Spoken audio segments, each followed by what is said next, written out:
아멘.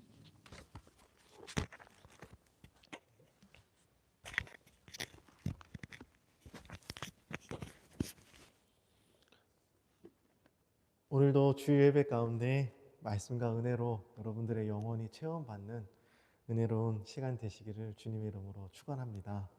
아멘. 한 주 동안도 평안하셨죠?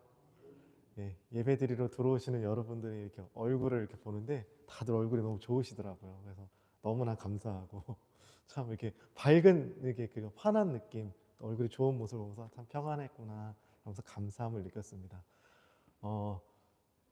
지금 우리 성경 읽기 하고 있는데 성경들 잘 읽으시나요? 네, 잘 못 읽어도 괜찮아요, 여러분.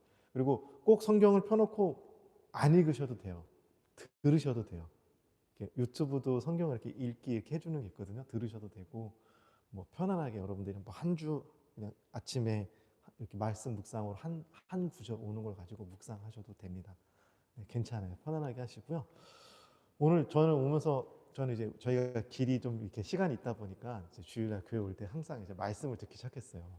CD를 딱 거가지고 저희 차는 이제 CD를 돌리는 차다 보니까 그래서 말씀을 들으면서 오는데 좋더라고요. 말씀을 이렇게 쭉 들으면서 오니까. 그러면서 오늘 예배를 위해 이제 기도하면서 이렇게 왔습니다. 말씀을 들으면서. 근데 기도하는 중에 여러분들을 위해서 이제 예배를 위해서 기도하고 여러분들을 위해서 기도를 하는데 갑자기 하나님께서 굉장히 그 마음을 이렇게 하나님의 마음을 이제 주시는 거예요. 그래서 이런저런 이렇게 기도를 쭉 하다가 하나님께서 우리 목자이시잖아요. 예수님이 우리의 목자이시잖아요. 목자이신 예수님이 저와 여러분을 얼마나 사랑하시는지 그 사랑의 마음을 막 부어주시는 거예요. 하나님이 우리를 이렇게 사랑하시는구나. 양인 우리를 이렇게까지 사랑해 주시는구나 라는 그 마음을 막 하나님의 그 사랑을 막 느끼게 해주시는 거예요. 내가 이만큼 널 사랑해. 이만큼 너희들을 사랑해.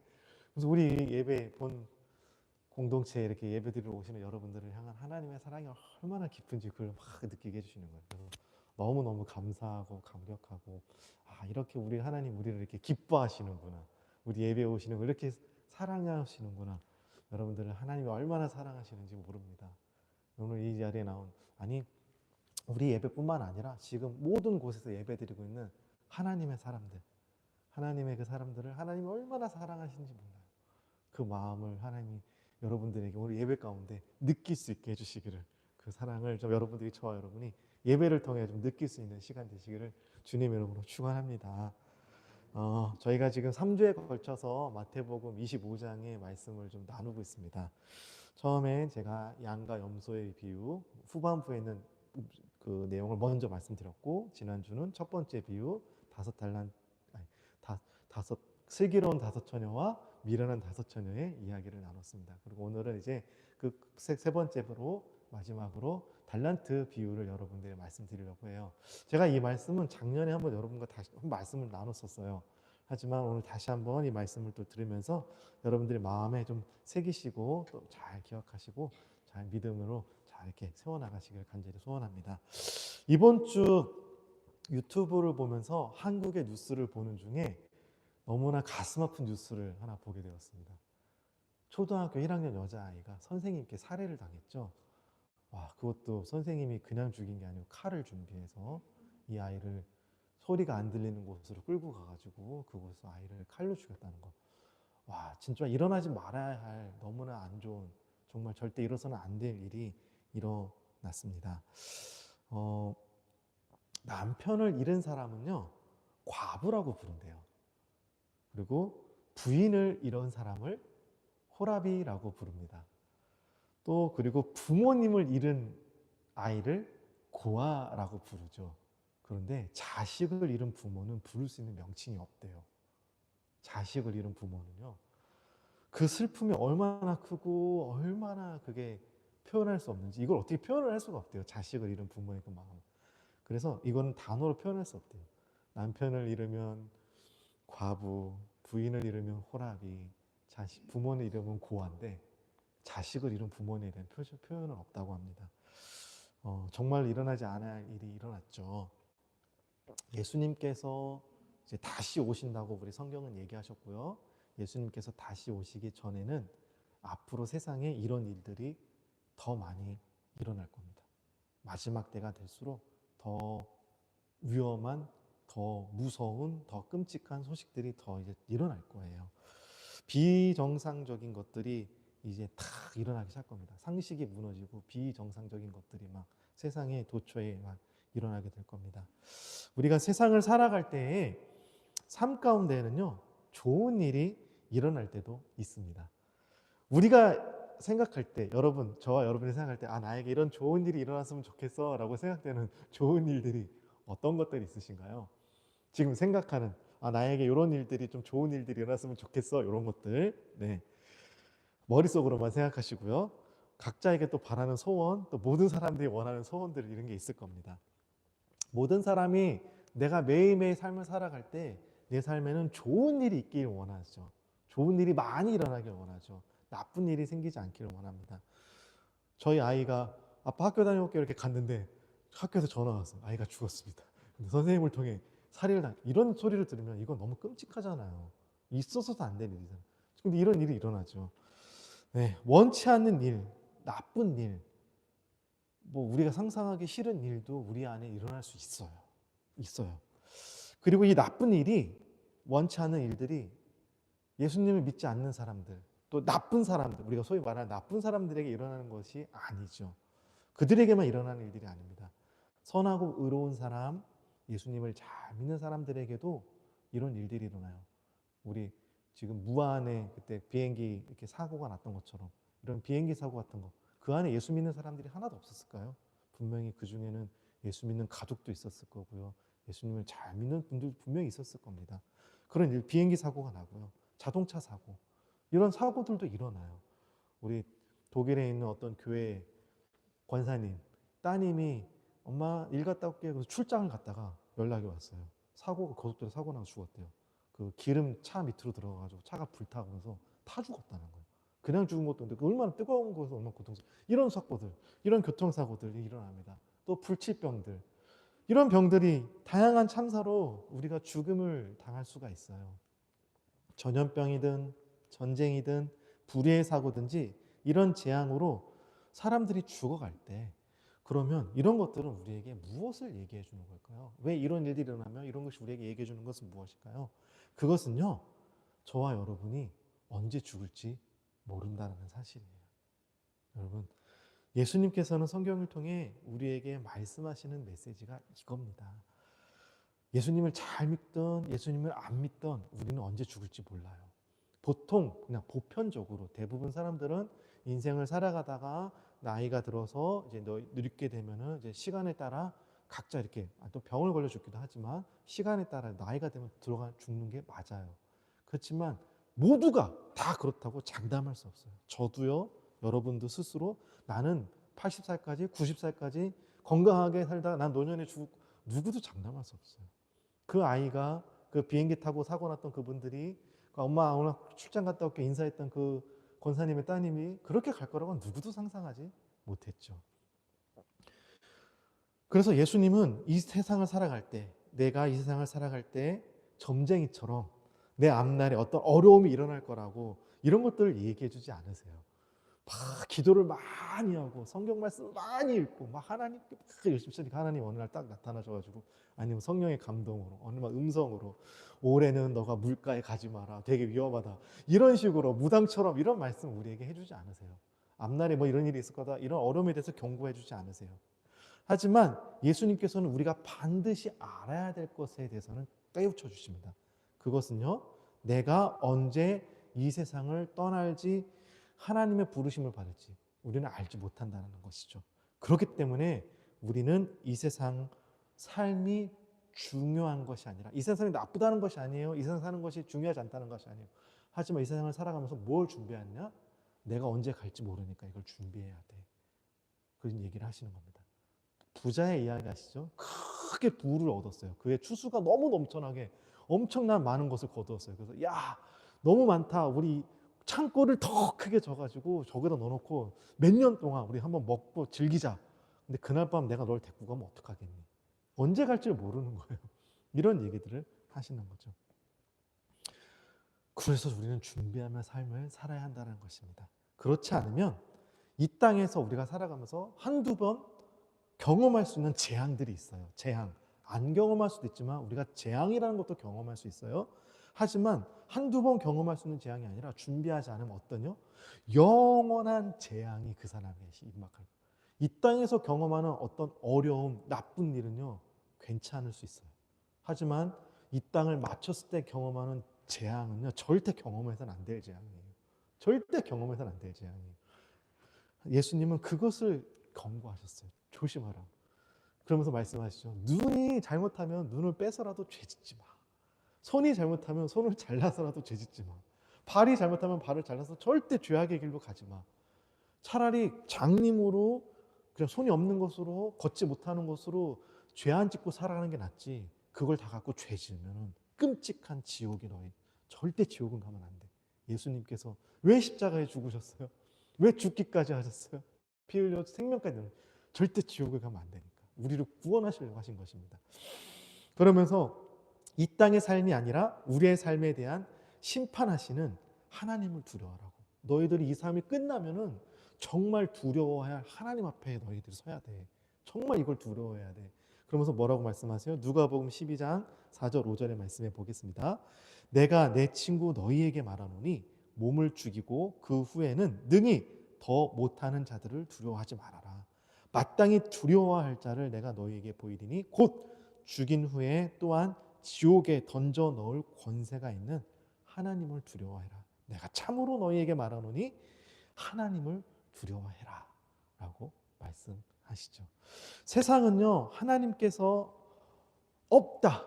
이 세상 사람들은 하나님이 없다라고 생각해요. 눈에 보이지 않기 때문에 하나님이 없다라고 생각하죠. 그래서 이 세상, 눈에 보이는 이 세상이 전부인 것처럼 이 땅의 삶을 집중하면서 살아갑니다. 이 땅에 보이는 먹을 것, 입을 것, 마실 것, 이런 것들에 집중하고 살아갈 수밖에 없어요. 왜요? 하나님이 눈에 보이지 않기 때문이요. 그러나 성경은 시편 53편 1절에 이렇게 말씀하고 있습니다. 어리석은 자는 그 마음에 이르기를 하나님이 없다 하도다. 그들은 부패하여 가증한 악을 행하며 선을 행하는 자가 없도다.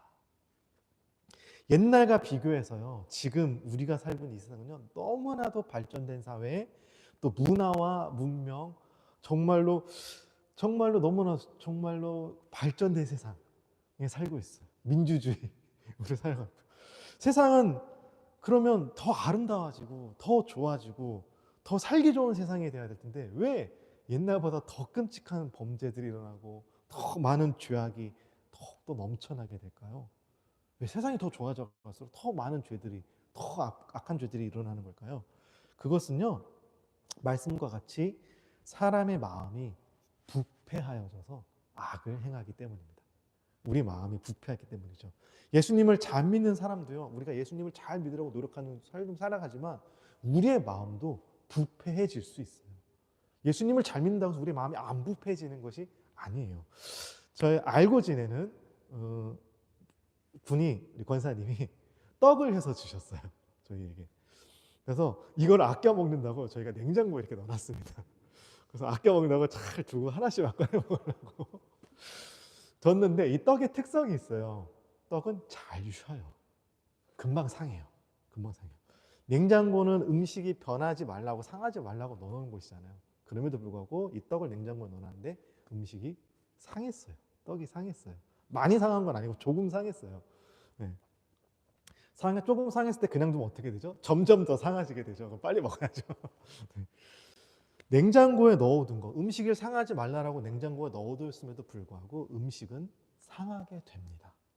상하게 됩니다.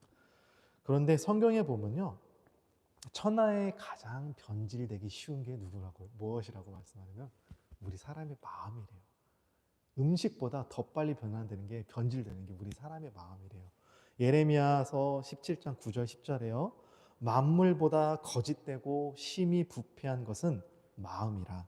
누가 능히 이를 알리오마는 나 여호와는 심장을 살피며 폐부를 시험하고 각각 그 행위와 그의 행실대로 보응하나니 라고 말씀하고 계십니다. 사람의 마음은요, 냉장고에 넣어둔 음식보다 더 쉽게 변질될 수 있어요. 변할 수 있어요. 사람이 변하듯이, 마음이 변하듯이 이게 잘못되면요, 우리의 믿음도 변질될 수 있어요, 여러분. 우리의 믿음이 순수하고 정결하고 정말 이렇게 잘해야 되는데 변질될 수 있어요. 우리의 믿음이 변질되지 않으려면 이 신앙의 순수함, 이 정결함을 유지하기 위해 우리는 노력해야 됩니다. 넣어들고 안 변해, 깨끗해, 아니요, 그러잖아요. 노력해야 돼요. 부단히 노력해야 돼요. 적은 노력이 아니라 정말 큰 노력이 필요하더라고요. 이 순수함을 지키기 위해서는. 제가 처음 목사 안수 받을 때, 목사 안수식 때 받은 감동이 있습니다. 목사로 뭔가 이렇게 그 사명감이라고 할까요? 뭐 이런 것들이 처음 목사 안수 받을 때 있죠. 순수함이 있죠. 이 마음을 잃어버리지 않기 위해서, 변질되지 않기 위해서 부단히 저는 제 생각과 제 마음을 살펴봅니다. 살펴봐야 돼요. 꾸준히 해야 돼요. 죽기까지 해야 돼요. 건강한 신앙을 잃지 않기 위해 항상 고민해야 되고 생각해야 되고 전 노력해야 한다는 것이죠. 이게 사람이 대접받는 일들이 있잖아요. 목사로서 특히 대접받을 경우가 생기잖아요. 대접받기를 좋아하게 되면요, 이게 사람이 변질되기가 쉽더라고요. 대접받는 걸 좋아하기보다 어떻게 해요? 더 낮아지고 더 섬김의 자리로 저를 내려놔야지만 제가 변질되지 않겠더라고요. 사람은 대접받는 거 좋아합니다. 여기서 대접받는 거 싫어하는 사람 없어요. 좋아요. 대접받는 거, 누군가 날 막 대접해준다. 제가 말하는 대접이 식사 대접 이런 게 아니라요. 이렇게 높여주고 막 대접하는 거, 뭐 식사 대접도 있지만 가끔 이렇게 대접받는다는 느낌을 받을 때가 있어요. 누군가부터 내가 이렇게 높임받고 대접받고 막 이런 거 할 때가 있어요. 그러면 편해요. 좋아요. 내가 막 섬기는 것보다 대접받으면 얼마나 편하고 좋습니까? 그럼 편하다, 좋다라는 마음이 들어요. 그럼 어떻게 되냐면 그때부터 내가 대접받으려고 막 찾아다녀요. 막 높임받으려고 막 하다 보면요, 그것을 즐기기 시작하면요, 어떻게 되면 제가 이게 저에게 되게 큰 독이 돼요. 큰 독이 돼요. 나도 모르는 사이에 서서히 변질된다니까요. 확 변하면 변했네 느끼는데 서서히 나도 모르는 사이에 이렇게 변해버려요. 그래서 저는 이걸 경계해야 돼요. 조심해야 돼요. 나쁜 게 아니에요. 좋은 거예요. 좋은 거지만 그래서 변질되지 않게 위해 저는 조심해야 한다는 거죠. 누군가를 보면서 예전에는 안 그랬던 사람인데 왜 저렇게 변질됐을까? 라는 사람이 있어요. 왜 이렇게 변했을까? 옛날에는 순수했는데 이렇게 변했을까 할 때 있습니다. 그 사람이 큰 권력, 큰 지위가 생겨서 아니면 많은 돈이 생겨서 변질될 수도 있어요. 또 반대로 삶이 너무 어렵고 너무 환난과 고통이 너무 많다 보니까 하루라도 평안한 날이 없다 보니까 이 사람이 변할 수도 있어요. 그래서 변할 수도 있어요. 뭐 다양한 이유들이 있을 겁니다. 변하는 이유가. 그러나 모든 사람이 다 그렇게 변하는 건 아니에요. 모든 사람이 다 그렇게 변하는 거 아니에요. 이런 상황, 어떤 뭐 큰 돈을 벌었다, 뭐 큰 위치 올라갔다, 아니면 너무 환난과 어려움이 너무 많이 당했다 할지라도요, 변하지 않고 순수한 마음과 정결한 믿음을 지키는 사람들이 있어요.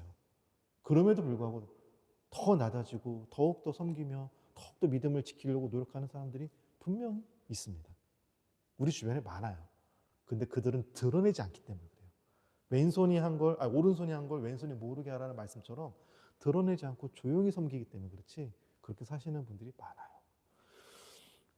그리고 왜 이런 차이가 생길까 생각해 봤어요. 왜 이런 차이들이 생길까? 그러면 세상보다 예수님이 더 크시고 예수님이 더 귀하고 더 가치 있다라고 생각하는 사람은요, 예수님이 이 세상보다 더 크고 더 귀하고 가치 있기 때문에 변질되지 않아요.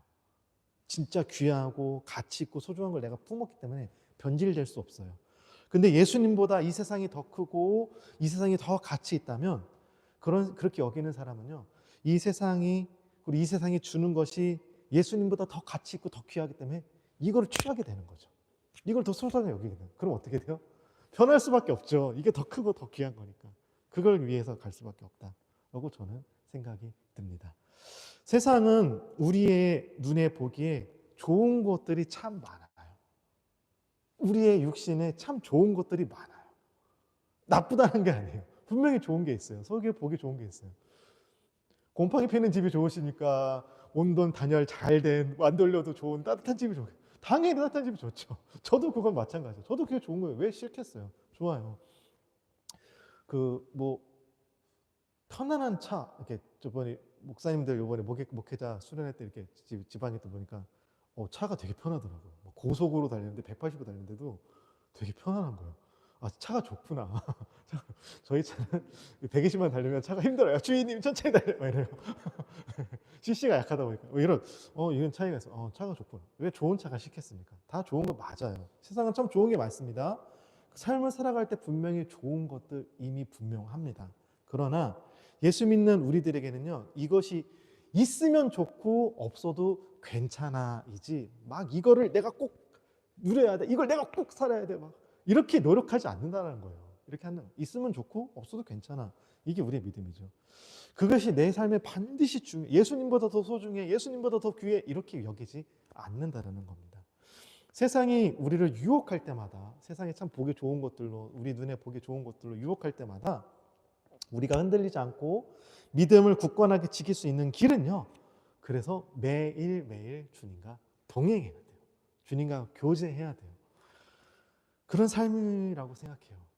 그래야지 흔들리지 않아요. 유혹되지 않아요. 사람은요, 내가 가까이 하는 것, 많이 접하는 것에 영향을 받습니다. 내가 가까이 하고 자주 보고 자주 만나고 자주 접하는 것에 영향을 받습니다. 세상을 가까이 하고 세상의 말들을 많이 듣다 보면요, 나는 세상의 영향을 받을 수밖에 없어요.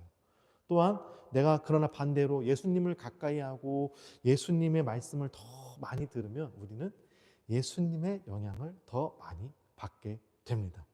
맞죠? 한국에서 중고등부 사역을 할 때였어요. 학생들과 함께 PC 게임방을 갔었습니다.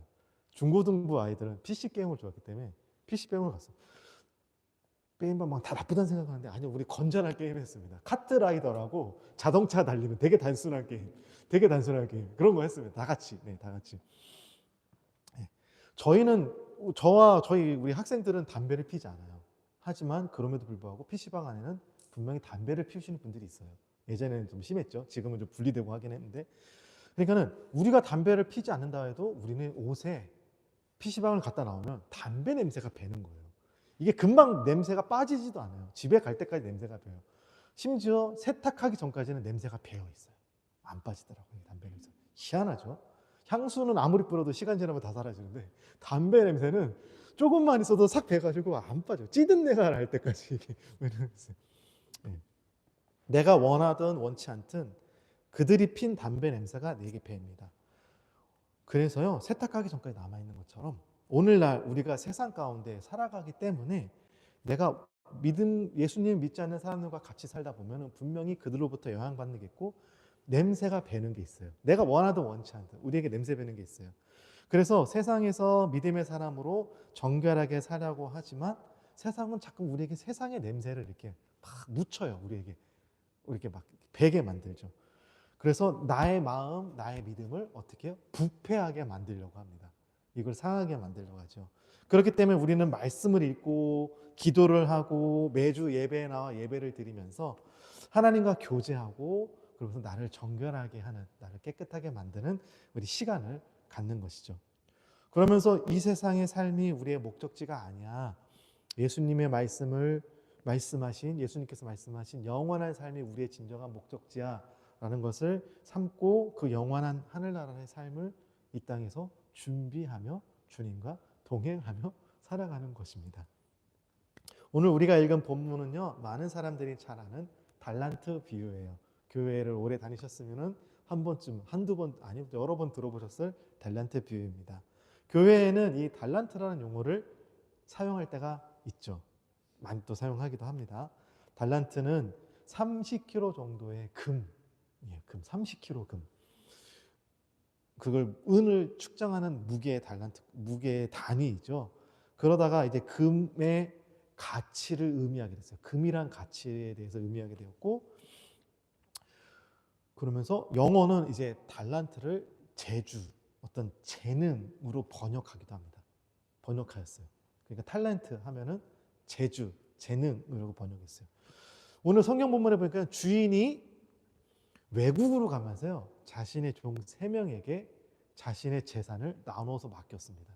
한 종에게는 5달란트를, 한 종에게는 2달란트를, 한 종에게는 1달란트를 맡겼습니다. 5달란트 받은 종은 나가가지고 장사해서 5달란트를 더 남겨서 10달란트를 주인한테 갖고 왔고요. 2달란트 받은 사람도 가서 장사해서 4달란트를 받아왔습니다. 2달란트를 더 남겨가지고. 근데 1달란트를 받은 종은 이걸 땅에 묻어두었다가 그대로 다시 주인이 왔을 때 1달란트를 그대로 갖고 왔다는 것이죠. 그런데 그래서 종이 벌을 받았다라고 합니다. 너도 장사했어야지. 뭐라서 이렇게 혼내는 게 아니고요. 그러면서 교회에는 달란트를 하나님께서 주신 재능으로 설명할 때가 있죠. 그래서 하나님께서 주신 재능을 각자 잘 활용해서 하나님을 위해 일하여야 됩니다. 그래서 남들보다 작게 주신 것에 대해서 불평하지 말고 나는 왜 1달란트 주고 쟤는 뭐 5달란트 줬어. 그래서 불평하지 말고 1달란트 받은 사람처럼 아무것도 하고 있으면 안 된다라고 설명할 때가 있습니다. 그러면서 우리 주님 말씀에 순종해서 5달란트 받은 사람, 2달란트 받은 종처럼 착하고 충성된 종으로 살아야 됩니다라고 열심히 충성할 것을 메시지로 설교를 하지요. 그런 설교도요, 의미가 있고 삶에 도움이 되는 메시지입니다. 잘못된 것은 아니에요. 그런데 하나님께서 주신 재능을 낭비하지 말자라고 이 달란트 비유를 해석하면요, 앞의 맥락과 뒤의 맥락과 맞지가 않아요. 우리가 지금 2주를 통해 계속 말씀을 들었잖아요. 슬기로운 앞의 맥락은 슬기로운 다섯처녀, 미련한 다섯처녀의 비유. 그 뒤의 맥락은 양과 염소의 비유. 그 가운데 지금 달란트 비유가 들어간 겁니다. 이 달란트 비유는요, 예수님께서 뭐에 대해 설명하실 때 지금 하신 말씀이에요? 천국에 대해서 설명하시면서 말씀하시죠. 그래서 예수님께서 이 비유를 시작하실 때 뭐라고 말했어요? 천국은 마치 이런 곳과 같아 라면서 비유로 설명하신 내용인 겁니다. 천국은 이런 곳이야 라고 말씀하시면서 이 달란트 비유를 해주신 건데요. 그러면 5달란트, 2달란트 받은 종처럼 재능을 사용하는 사람이 천국에 간다. 1달란트인 것처럼 하나님께 받은 재능을 사용하지 않으면 천국에 가지 못한다가 돼버리는 거예요. 이게 재능을 설명하게 되면. 그렇잖아요. 5달란트, 2달란트 받은 사람은 재능을 활용한 거잖아요. 1달란트 받은 재능을 땅에 묻혀놓고 활용하지 않은 거잖아요. 그러면 못 간 거잖아요. 이것은 성경의 가르침과 맞지 않아요. 이 뒤 맥락과는 조금 틀린 해석이에요. 달란트 비유를 통해 전해주고자 하는 예수님의 말씀은요, 예수님이 그 종과 한 대화를 통해 살펴보면 알 수가 있습니다. 1달란트를 그대로 가지고 온 종에 대해서 무엇이 잘못했다고 예수님 말씀하시냐면 24절 25절 한번 볼게요. 1달란트 받았던 자는 와서 이르되 주인이여 당신은 굳은 사람이라 심지 않은 데서 거두고 해치지 않은 데서 모으는 줄을 내가 알았으므로. 이게 뭐예요? 심지도 않았으면서도 막 거두게 원하는 거예요. 내가 막 저축해 놓지 않고 더 많이 막 먹고자 원하는 거예요. 그래서 내가 무서워가지고 여기 두려워요. 25절 두려워요. 나가서 당신의 달란트를 땅에 감추어 두었나이다. 보소서 당신의 것을 그대로 갖고 왔습니다.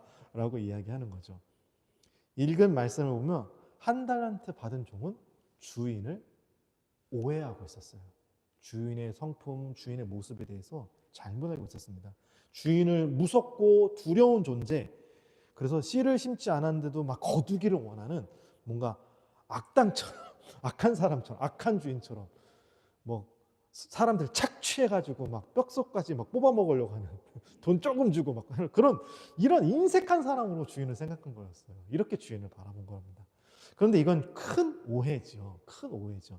자, 예수님 당시의 여행을, 멀리 여행을 간다는 것은요, 우리가 지금처럼 비행기 타고 이렇게 편안하게 여행 다니는 게 아니었어요. 안전하지 않았어요. 그 당시 먼 거리를 여행하는 건요, 생명이 위험한 거예요. 그러니까 죽을 수 있는 위험이 굉장히 높은 거예요. 살아 돌아올 확률이 거의 없는 거예요.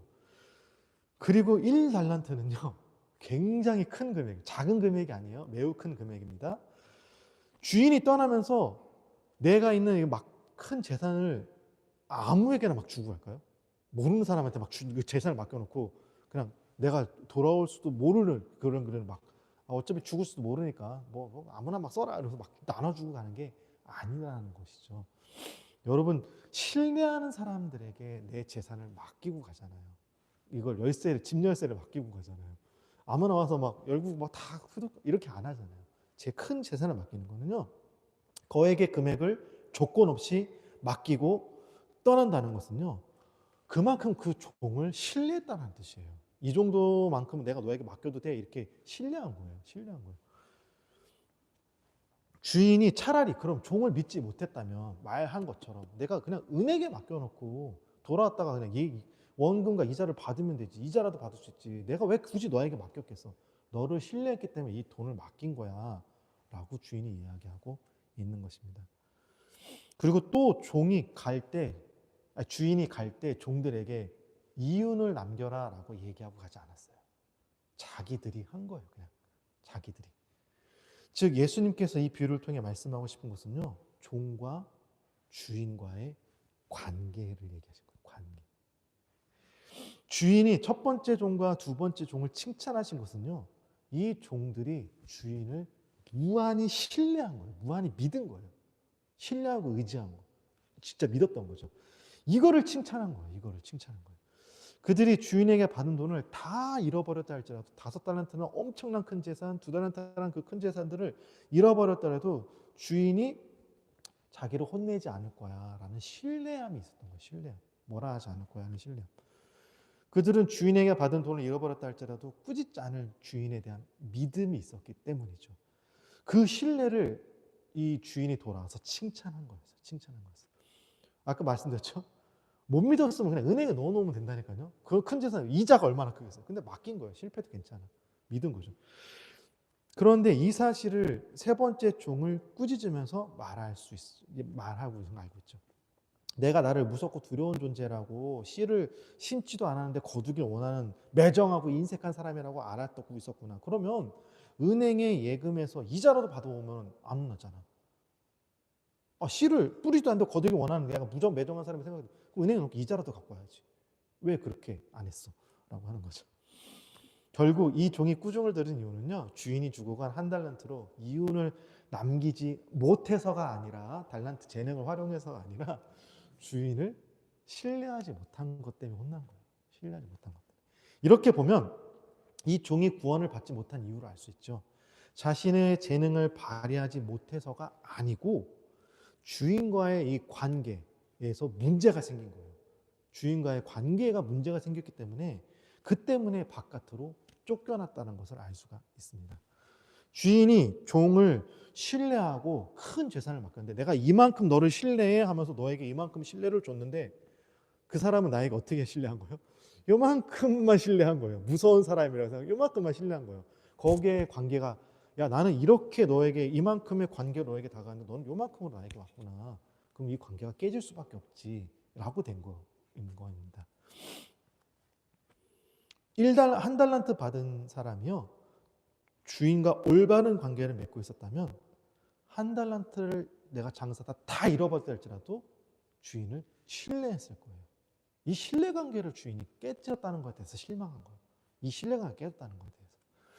그런데 말씀대로 보면요, 1달란트 받은 종은요, 주인과의 관계가 올바르지 못했고요, 어떻게 했어요? 치우쳤어요. 한쪽으로 굉장히 많이 치우쳤어요. 주인을 편협된 시선으로 바라봤고 주인을 무서운 사람으로 바라봤어요. 원래 주인은 그런 사람이 아니었는데, 앞에 5달란트 받은 종과 2달란트 받은 종은 그렇게 주인을 신뢰했는데, 주인이 신뢰할 만큼인데 이 1달란트 종만 그렇지 않았다는 거죠. 무서워하는 사람으로 오해를 했습니다.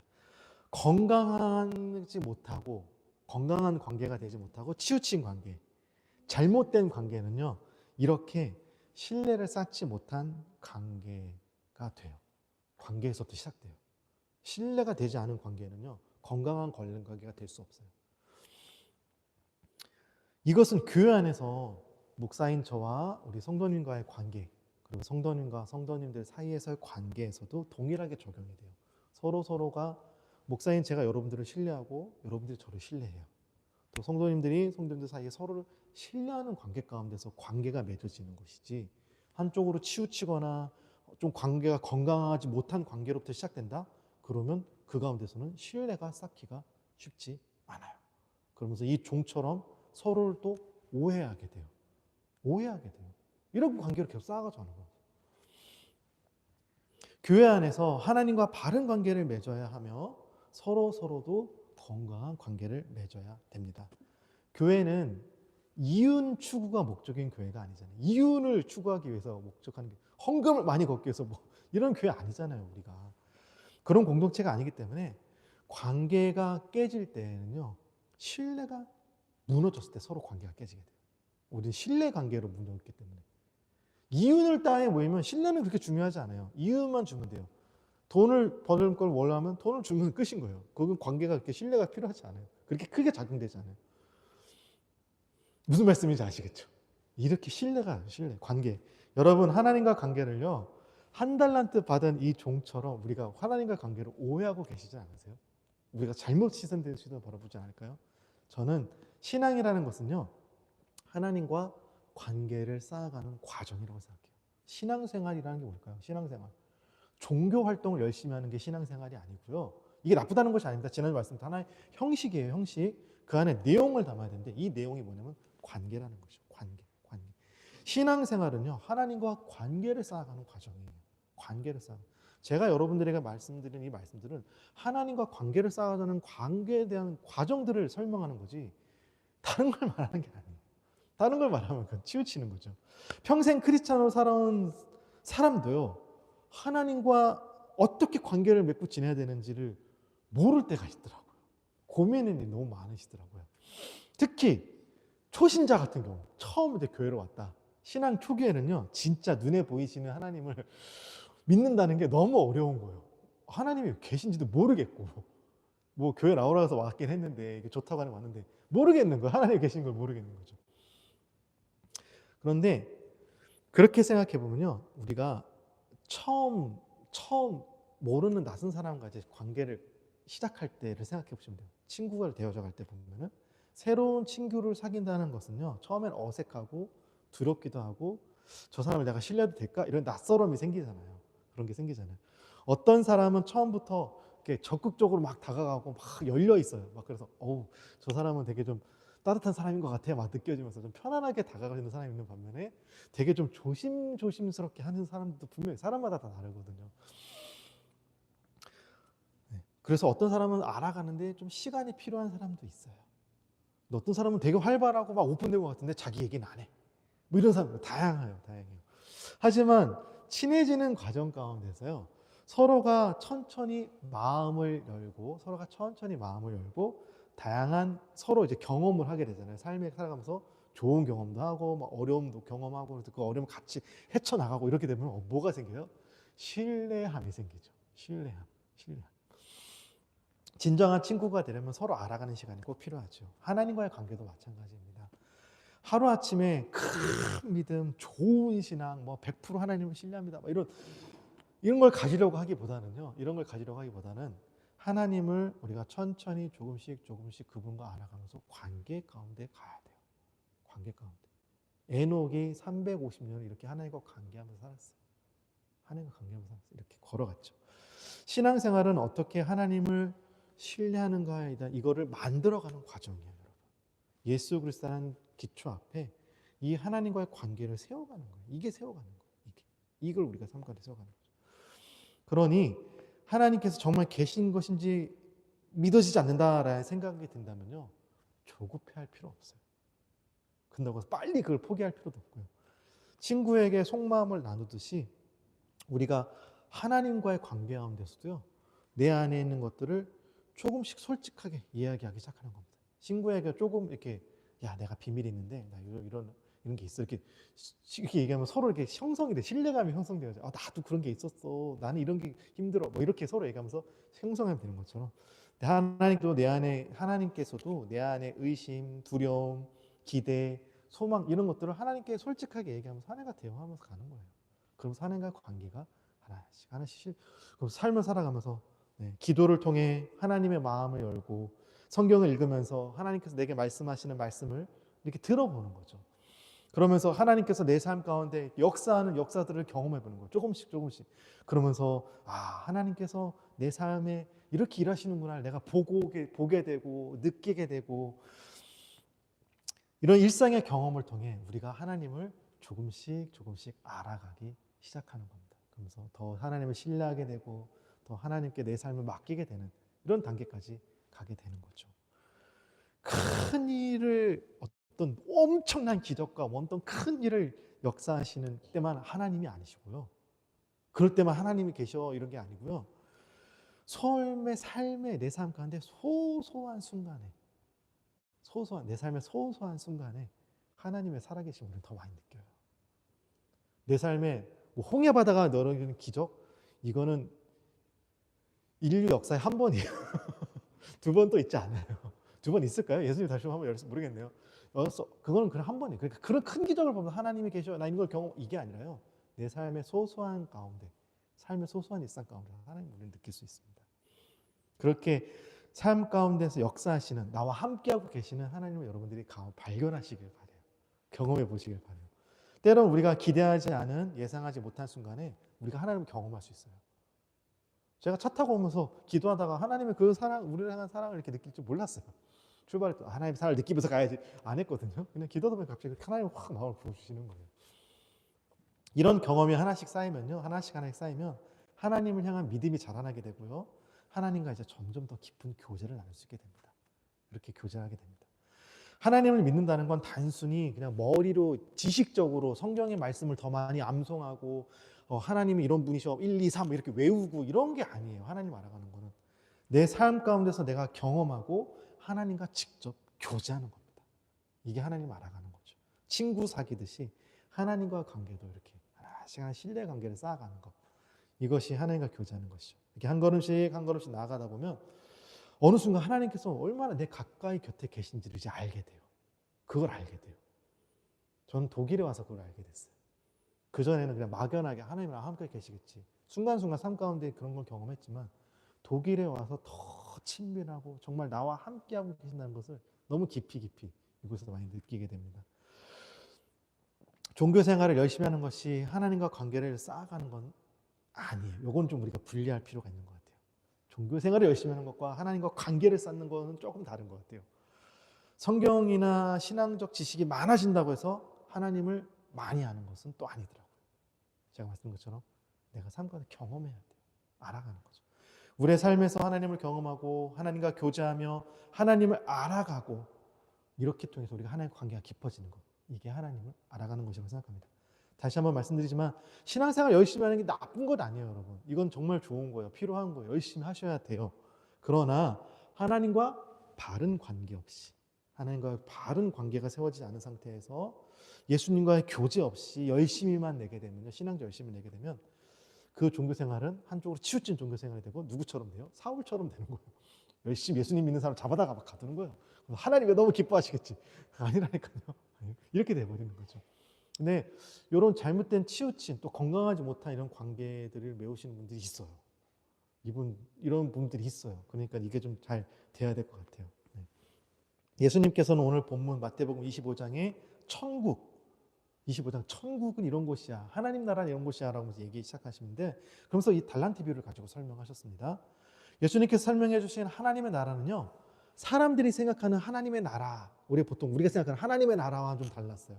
우리는 뭐 어떻게 생각해요? 하나님 나라 이슬람은 얘기하죠. 이슬람 믿으신 분들은 너희가 알라 신을 위해서 자폭 테러를 하게 되면은 생명을 바친 거잖아. 그럼 바로 천국에 가게 되는 거야. 그러면 아주 예쁘고 화려하게 아주 예쁜 10명의 처녀들이 너를 위해 반겨줄 거야. 좀 이상해요. 그리고 맛있는 걸 가득 있어서 평생 뭐 거기서 누리면서 이게 일반적으로 사람들이 생각하는 그냥 유토피아, 파라다이스, 천국이에요. 이게 일반 사람들이 생각하는 천국이에요. 그런데요. 금과 보석으로 꾸며진 막 이렇게 화려한 뭔가 뭐 이런 막 쾌락이 있는 곳, 즐거움이 있는 곳 이게 보통 사람들이 생각하는 파라다이스, 천국이라는 개념이라면 예수님께서 지금 말씀하신 하나님의 나라는요. 핵심은 뭐예요? 하나님과의 관계예요. 관계.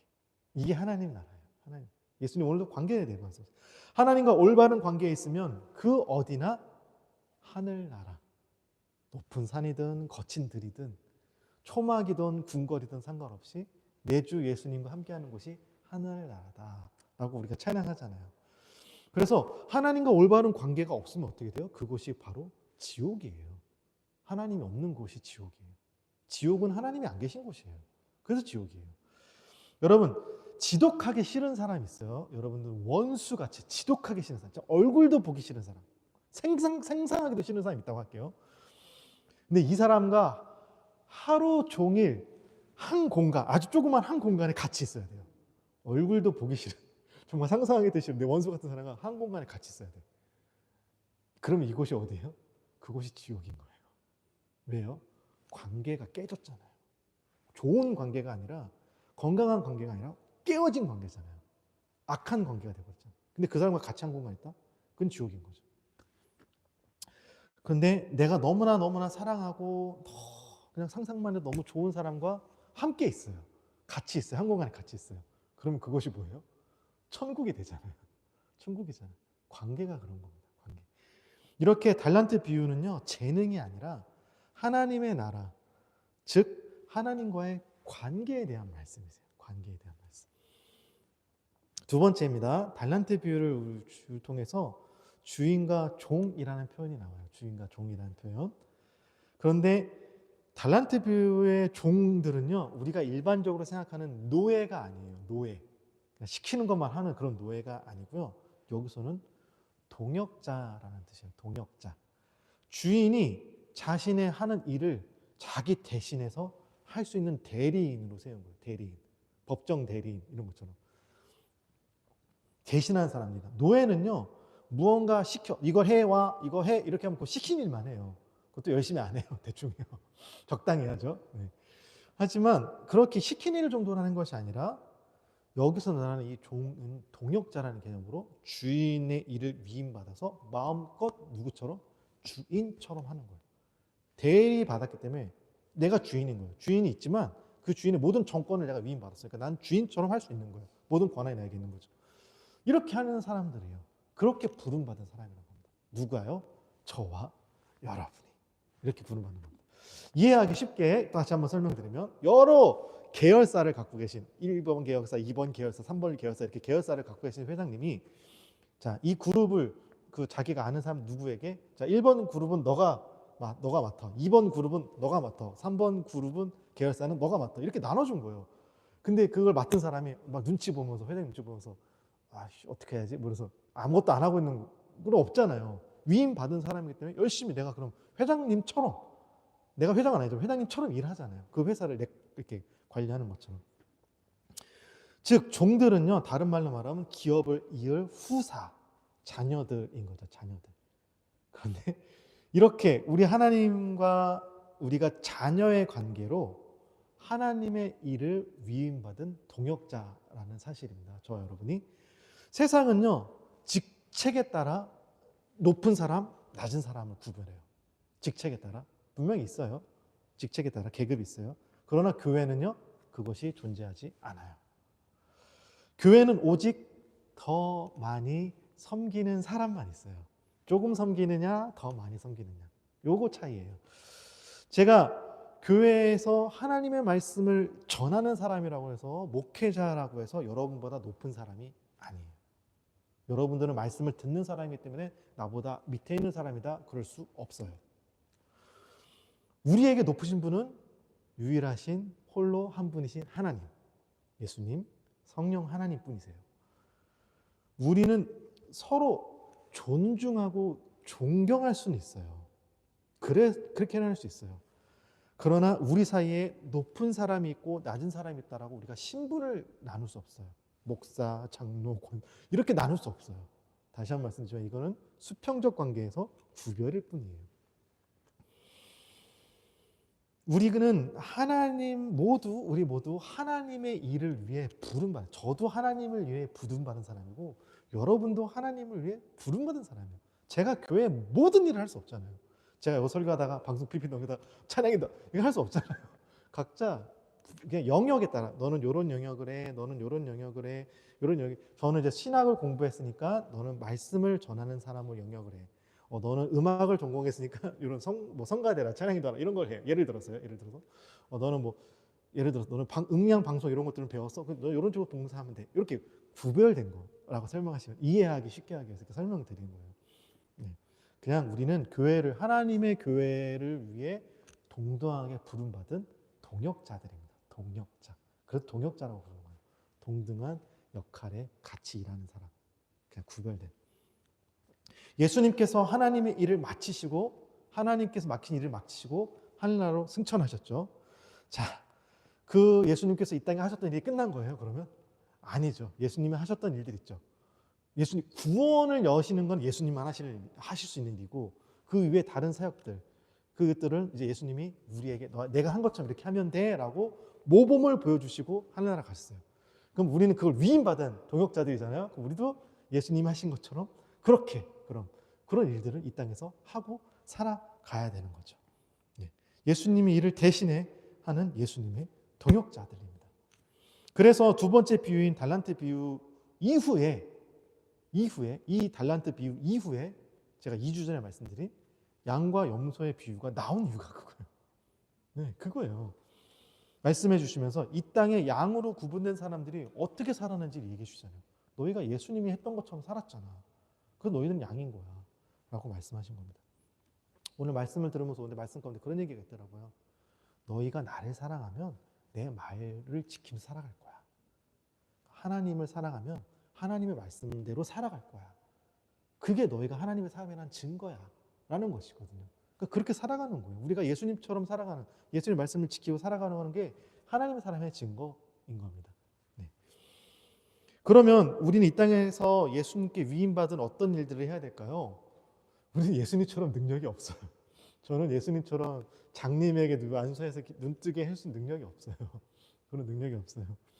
예수님처럼 뭐 오병이의 기적, 보리떡 5개와 물고기 2마리, 자 독일식으로 따진다면 콜라 한 병과 이렇게 빵을 파는 브로첸 하나 가져와가지고 여러분 우리 500명이 다 같이 먹어봅시다. 제가 다 따라주고 그렇게 할 수 없어요. 저에겐 그런 능력이 없어요. 우리는 연약하기 때문에요.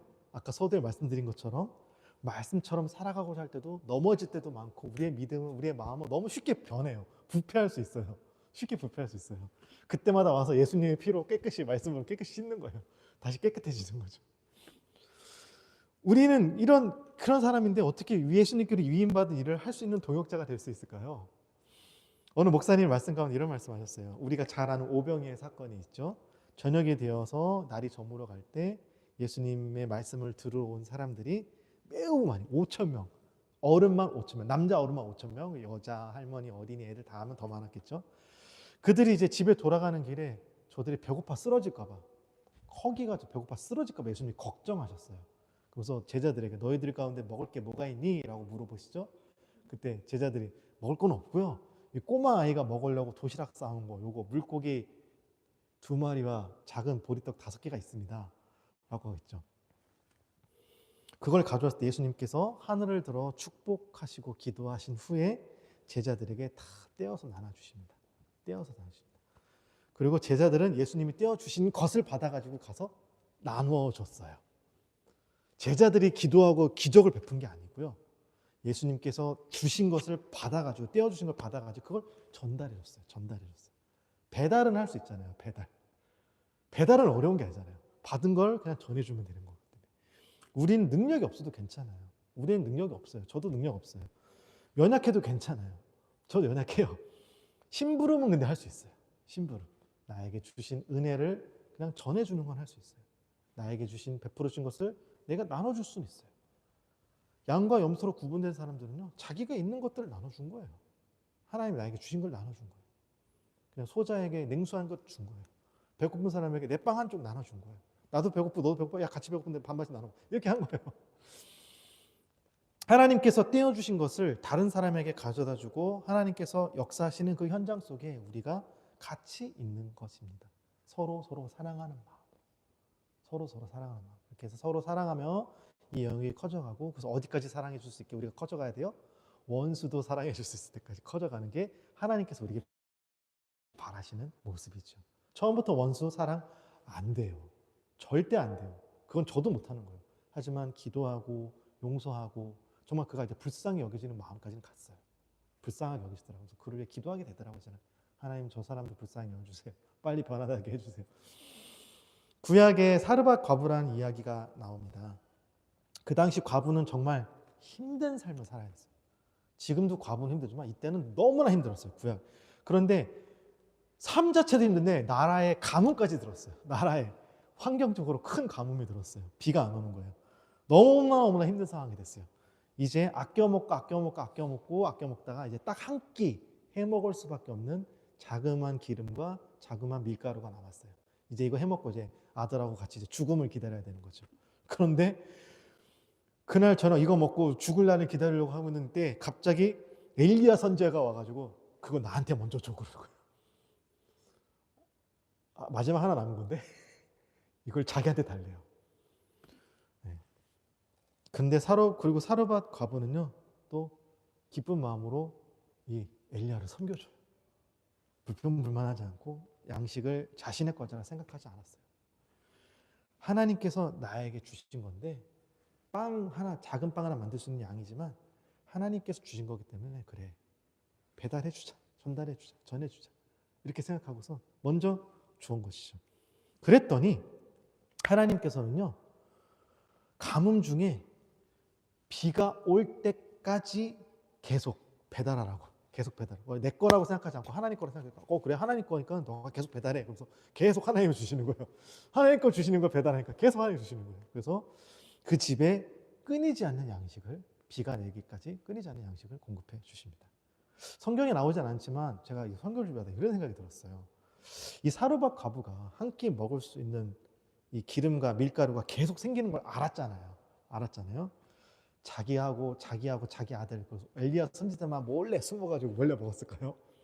아니면 그 주변 옆에 있는 이웃집 먹을 거 다 떨어가고 굶고 있는 사람에게 나눠줬을까요? 갑자기 그 생각이 드는 거예요. 혼자 먹었을까? 이게 계속 끊어지지 않고 생기는 걸 알았잖아요. 하나님께서 공급해 주는 걸 알았잖아요.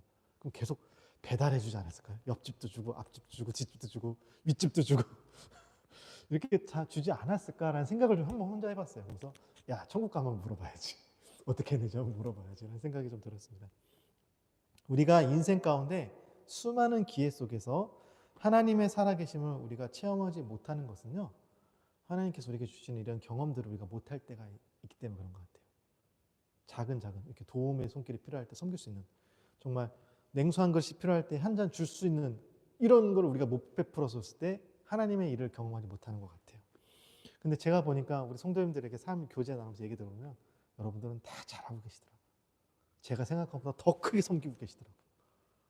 어제도 우리 에라이 사님, 신지사님 이렇게 불러서 같이 교제하면서 식사를 나눴는데 너무 잘하고 계시는 거예요. 진짜 칭찬해 주시고 나보다 훌륭하다. 목사인 나보다 100배는 훌륭하다. 진짜 그런 생각이 들었어요. 너무 열심히 잘하고 계시더라고요. 여러분들 지금 다 모든 분들이 잘하고 계십니다. 네, 나에게 큰 능력이 없어도 괜찮아요. 도움이 필요한 누군가 옆에 있을 때 내가 도울 수 있는 시간과 힘이 있다면 그냥 도와주는 거. 이게 예수님께서 우리에게 위임받은 일을 하는 겁니다. 예수님께서 삭개오를 찾아가시는 것처럼 외로운 누군가와 함께 대화 나누고 그에게 내 곁을 조금 내주는 거예요. 우리 집까지 들어와서 같이 살자 이게 아니라 내 곁을 얘기 내주는 거예요. 좀 얘기 들어주고 위로해주고 괜찮아 할 수 있어. 밥 한 끼 사주면 또 힘내서 그 사람이 또 삶을 살아가더라고요. 이렇게 해주는 거죠. 그렇게 예수님처럼 살아가는 것. 하나님께만 하실 수 있는 것. 하나님께서만 하실 수 있는 것. 크고 놀라운 역사. 하나님만 하실 수 있는 놀라운 역사. 그곳에만 하나님이 우리를 일하라고 부른 동역자가 아니에요. 그럼 놀라운 일만 하시는 사람만 하나님의 일을 하는 동역자가 아니고요. 저와 여러분 모두가 삶의 현장에서 하나님의 일을 부름받은 동역자들이에요.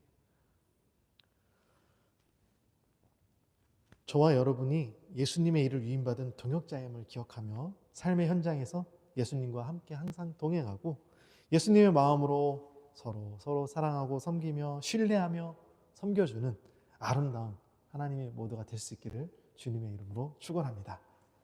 기도하겠습니다. 하나님 아버지, 오늘도 말씀을 통해 은혜를 내려주셔서 감사를 드립니다. 하나님, 오늘 달란트 비유를 통해 우리가 하나님과의 관계를 다시 한번 살펴보았습니다. 내가 한 달란트 받은 사람처럼 하나님과의 관계를 한쪽으로 치우치거나 혹은 오해하고 있지는 않았는지 한번 돌이켜봅니다. 하나님, 신앙은 하나님과 관계를 쌓아가는 과정입니다. 내가 하루하루 하나님과 동행하며 삶으로 하나님을 경험하며 하나님을 더욱더 깊이 신뢰하고 내 삶을 하나님께 맡겨가는 그런 아름다운 관계를 맺어갈 수 있게 우리를 인도해 주시옵소서. 하나님 우리를 하나님의 일로 할 수 있는 동역자로 부르셨습니다. 예수님께서 하신 그 일을 우리에게 맡기셨고 위임하셨사오니 우리가 예수님처럼 그 일을 감당해 나갈 수 있게 하여 주시옵소서. 나에게는 능력이 없습니다. 그런 하나님이 나에게 주신 것을 내가 전달은 할 수 있습니다. 하나님 그렇게 하나님께서 주신 것을 우리가 위임받아 또 필요한 곳곳에 나누는 삶을 살아갈 수 있는 그렇게 예수 그리스도의 향기를 전하는 우리가 되게 하여 주시옵소서. 지금껏 열심히 잘하고 있습니다. 감당할 수 있는 힘 더하여 주시고 또 기쁜 마음으로 섬기게 하시며 또 그것에 대해서 어떠한 감사도 받지 못한다 할지라도 이것이 쌓여서 하나님께서 이미 보시고 하나님 우리를 부르시는 그날에 이것에 대해서 우리가 상급을 하는 나라에서 받을 줄로 믿습니다. 그것을 기억하며 열심히 씨 뿌리는 삶을 살아가는 우리 모두가 되게 하여 주시옵소서. 이 모든 말씀 우리 주 예수 그리스도의 이름으로 기도드리옵나이다. 아멘.